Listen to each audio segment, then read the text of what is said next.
మీ ఎలాంటి వ్యాపార ప్రకటనలకైనా వెంటనే మా ఛానల్ సంప్రదించండి. ప్రస్తుతం మనతో పాటు ప్రముఖ ఆధ్యాత్మికవేత్త జ్యోతిష్య పండితులు బ్రహ్మశ్రీ సుభాష్ శర్మ గారు మనతో ఉన్నారు. గురుగారితో మాట్లాడదాం.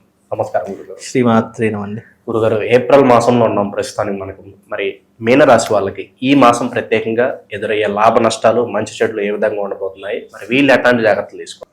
తప్పకుండా తెలియజేస్తాను. ముందుగా వీక్షిస్తున్న ప్రేక్షకులందరికీ శ్రీమాత్రే నమః, శ్రీ గురుభ్యో నమః. నమో దేవ్యై మహాదేవ్యై శివాయై సతతం నమః. నమ ప్రకృత్యై భద్రాయై నిహతాం ప్రణతాస్మిత.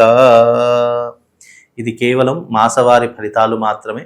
ఏప్రిల్ నెలలో మాత్రం ఎలా ఉండాలి అని తెలుసుకోవడానికి మాత్రమే ఈ యొక్క మాసవారి ఫలితాలు చేయడం జరుగుతుంది. ముఖ్యంగా ఈ యొక్క ఏప్రిల్ నెలలో కనుక చూసుకుంటే మీనరాశి వారికి ఈ సంవత్సరము తో పాటుగా ఈ ఏప్రిల్ నెల కూడా కొంచెం కష్టకాలము అని చెప్పుకోవచ్చు. ఎందుకంటే మీనరాశి వారికి ఏలినాటి శని ప్రభావం, అంటే జన్మజాతకంలోనే శని సంచారము, అలాగే గురువు కూడా 4వ స్థానంలో సంచరిస్తూ ఉన్నాడు. గురువు 4వ స్థానంలో సంచరించడం అనేటటువంటిది కనుక చూసుకుంటే ఈ ఏప్రిల్ నెలలో ఆర్థిక పరమైనటువంటి ఇబ్బందులు జరుగుతూ ఉంటాయి. అయిన వాళ్లే మోసం చేసేటటువంటి పరిస్థితులు ఏర్పడుతూ ఉంటాయి. ఆ తర్వాత ఆస్తులు పోగొట్టుకోవడము, అప్పులు బాధలు భరించలేక చాలా రకాలుగా ఇబ్బందులు పాలవ్వడము, ఇలాంటి ఎక్కువగా జరిగేటటువంటి పరిస్థితులు ఈ ఏప్రిల్ నెలలో ఎక్కువగా కనిపిస్తూ ఉంటాయి. వీళ్ళకి అదృష్టం ఒక్కటి ఏమిటి అని అంటే కనుక జూన్ 1వ తారీఖు తర్వాత వీళ్ళకు రాజయోగం సిద్ధించబోతుంది. ఎందుకు అంటే జూన్ 1వ తారీఖు తర్వాత గురువు మన మిథునం నుంచి కర్కాటకంలోకి అడుగు పెడతారు కాబట్టి ఆ స్థానము 5వ స్థానం అవుతుంది. 5వ స్థానంలో గురు సంచారం అనేటటువంటిది శుభాన్ని కలిగించేటటువంటి స్థానం కనుక ఈ యొక్క ఏప్రిల్ మే ఈ 2 నెలలు కాస్త జాగ్రత్తగా ఉంటే జూన్ తర్వాత గురుబలం అనుకూలించి చేసిన అప్పులు బయటపడవచ్చు. ఆర్థిక పరమైనటువంటి ఇబ్బందుల నుంచి కాస్త బయటపడేటటువంటి అవకాశాలు జూన్ 1వ తారీఖు తర్వాత మీనరాశి వారికి ఏర్పడతాయి. రెండవ విషయం ఏమిటి అని అంటే గనక విదేశీ ప్రయాణాలు కావచ్చు, లేదు అని అంటే గనక కొత్త వ్యాపారాలు కావచ్చు, కొత్త ప్రాపర్టీస్ కొనడం కావచ్చు. ఇప్పుడు ఏమీ చేసుకోకండి. దయచేసి మీరు ఏది పెట్టుకోవాలనుకున్నా, కొత్త వ్యాపారం చేయాలన్నా లేదా కొత్త పెట్టుబడులు పెట్టాలనుకున్నా వాళ్ళందరికీ కూడా జూన్ 1వ తారీఖు తర్వాత మీరు ఏ ప్రయత్నమైనా చేయించుకోండి.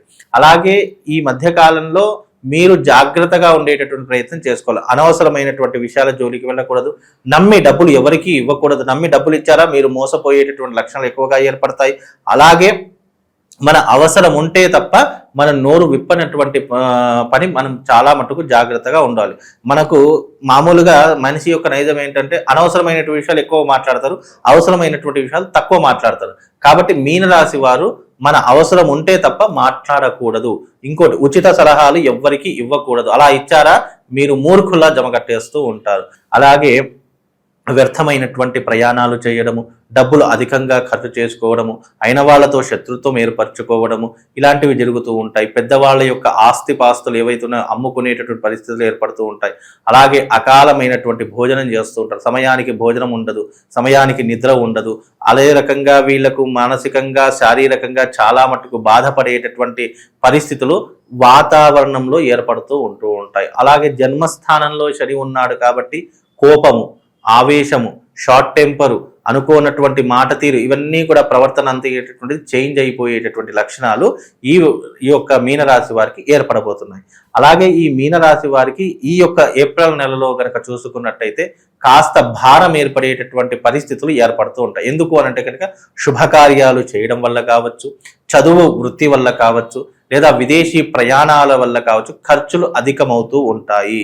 అలాగే ఖర్చులతో పాటు ఈ యొక్క ఏప్రిల్ నెలలో కనుక చూసుకున్నట్టయితే అప్పులు చేసుకునేటటువంటి పరిస్థితులు ఎక్కువగా పెరిగేటటువంటి అవకాశాలు ఈ యొక్క మీనరాశి వారి యొక్క జాతకంలో ఏర్పడుతూ ఉన్నాయి. అలాగే నలుగురితో స్నేహం చేసేటప్పుడు కూడా చాలా జాగ్రత్తగా ఉండాలి. ముఖ్యంగా స్త్రీలు చాలా జాగ్రత్తగా ఉండాలి. అలాగే ఈ యొక్క మీనరాశి వారికి ఈ యొక్క ఏప్రిల్ నెల కాస్త గడ్డు కాలం కాబట్టి కాస్త ఖర్చులు అధికంగా ఉన్నాయి కాబట్టి కోపం, ఆవేశం తగ్గించుకునే ప్రయత్నం చేయండి. మీరు ఏ పని చేసినా 1కి 10 సార్లు ఆలోచన చేయండి. మీకు తోచలేదా 10 మంది సలహాలు తీసుకొని మీరు ఏ పనినైనా ప్రారంభం చేయండి, కొంతవరకు ఉపశమనం కలిగేటటువంటి అవకాశం ఏర్పడుతుంది. కాబట్టి మీనరాశి వారికి ఈ యొక్క మాసము కాస్త గడ్డు కాలం అని చెప్పుకోవచ్చు. గురుగారు ఏళ్ళనాటి శనిలో కూడా ఉన్నారు, మరి దానికి సంబంధించి మంచి పరిహారాలు ఏమైనా ఉంటే ప్రస్తుత కాలం తెలియజేయండి. ముఖ్యంగా మీనరాశి వారికి ఒక్క పరిహారం చెప్తా, అది శాశ్వతమైనటువంటి పరిష్కారం. ఎందుకంటే నేను రోజు చేసుకోవాలి, లేదా నెలకు ఒకసారి చేసుకోవాలి, వారంకి ఒకసారి చేసుకోవాలి, ఇలా వద్దు. శాశ్వతమైనటువంటి పరిష్కారం ఏమిటి అంటే 2 పరిహారాలు ఉన్నాయి. ఒకటి, ఏలినాటి శని ప్రభావం ఉన్నటువంటి వారికి తిలకాష్ట బలి అనేటటువంటిది ఒక పూజా కార్యక్రమం ఉంటుంది.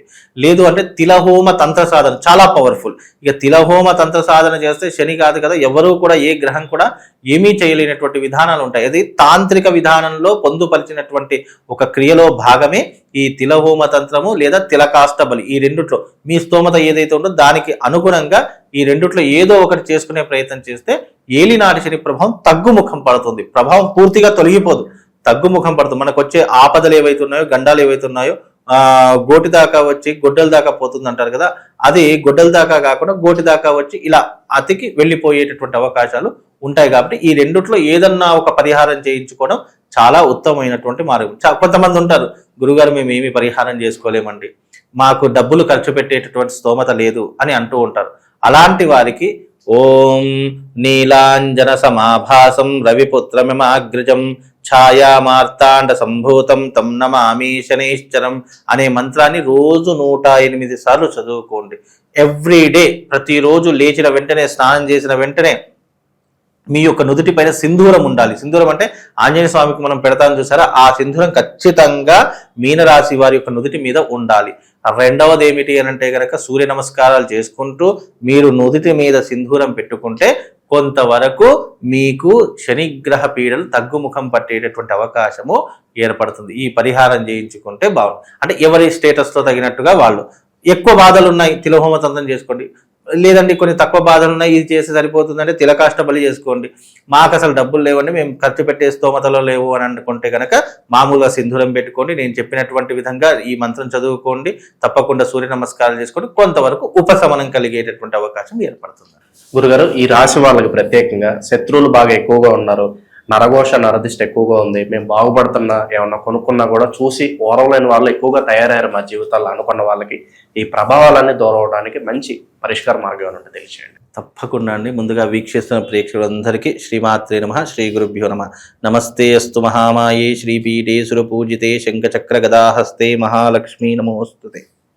నరఘోష, నరదిష్టికి నాపరాయణ పగులుతుంది అని శాస్త్రమే ఉంది. కాబట్టి నరఘోష వీళ్లకు వాళ్ళకని కాదు, మనిషి ఎదుగుతున్నాడు అంటే చాలు నరఘోష ప్రారంభమవుతుందండి. అలాంటి నరఘోషని తప్పించుకోవడానికి మన యొక్క ప్రామాణికమైనటువంటి గ్రంథాల్లో చాలా రకాలైనటువంటి రెమెడీస్ అలాగే పరిహారాలు పొందుపరచడం జరిగింది. ఫలానా ఎగ్జాంపుల్గా చూసుకోవాలి అని అంటే కనుక, ఉదాహరణకు ఒక మనిషి ఎదుగుతున్నాడంటే ఎప్పుడెప్పుడు కిందికి లాగేయాలి. లేదు అసూయ, నరదృష్టి ఎక్కడి నుంచి ప్రారంభమవుతుందో తెలుసా అండి? ఒక మనిషి ఎదుగుతున్నాడు అనుకున్నటువంటి విషయంలో నరదృష్టి ప్రారంభమవుతుంది. లేదు అని అంటే గనక ఒక మనిషి ద్వారా మనం కిందికి పడిపోతున్నాము అంటే నరదృష్టి ప్రారంభమవుతుంది. లేదు వీడి వల్ల నేను మోసపోతున్నాను, లేదా నేను వీడి వల్ల బాధపడుతున్నా అంటే నరదృష్టి ప్రారంభమవుతుంది. అంటే నరదృష్టి అనేటటువంటిది ఈర్ష, అసూయ, ద్వేషము, వీటి నుంచి పుట్టుకొచ్చేటటువంటిది నరదృష్టి అని అర్థం. అంటే వీళ్ళ యొక్క మనస్తత్వం ఎట్లా ఉంటుంది, ఒకడు ఎదగకూడదు, వీడికంటే కింది స్థాయిలోనే ఉండాలి కానీ పైకి ఎదగకూడదు, నేను చెప్పిందే వినాలి తప్ప ఇక వీడు నన్ను కమాండ్ చేయకూడదు, డిమాండ్ చేయకూడదు అనేటువంటి పరిస్థితుల నుంచే ఈ నరదృష్టి అనేటువంటి పుట్టుకొస్తుంది. ఇంకోటి, మన జీవితము అందంగా ఉంది, మనం చాలా లగ్జరీగా బ్రతుకుతున్నాం అంటే తప్పకుండా నరదృష్టి అనేటువంటి తగులుతూ ఉంటుంది. అలాంటి నరదృష్టిని తప్పించుకోవడానికి శాస్త్రంలో అనేక పరిహారాలు ఉన్నాయి. మిరియాలతో చేసేటటువంటిది, అలాగే నిమ్మకాయతో చేసేటటువంటిది, అలాగే కొంతమంది దిష్టి తీసేటటువంటి ప్రక్రియ కానీ, ఇవన్నీ కూడా నరదృష్టికి కొన్ని ఉపశమనాలు అని చెప్పుకోవచ్చు. ఎవరికైతే నరదృష్టి ఉంటుందో, ఏ ఇంటి మీద, చాలా మందికి కొంతమందికి శరీరం మీద నరదృష్టి ఉంటుంది, కొంతమందికి ఇంటి మీద నరదృష్టి ఉంటుంది, కొంతమందికి ఆ స్థలంలో నరదృష్టి ఉంటుంది. నరదృష్టి అనేది చాలా రకాలుగా ఉంటుంది.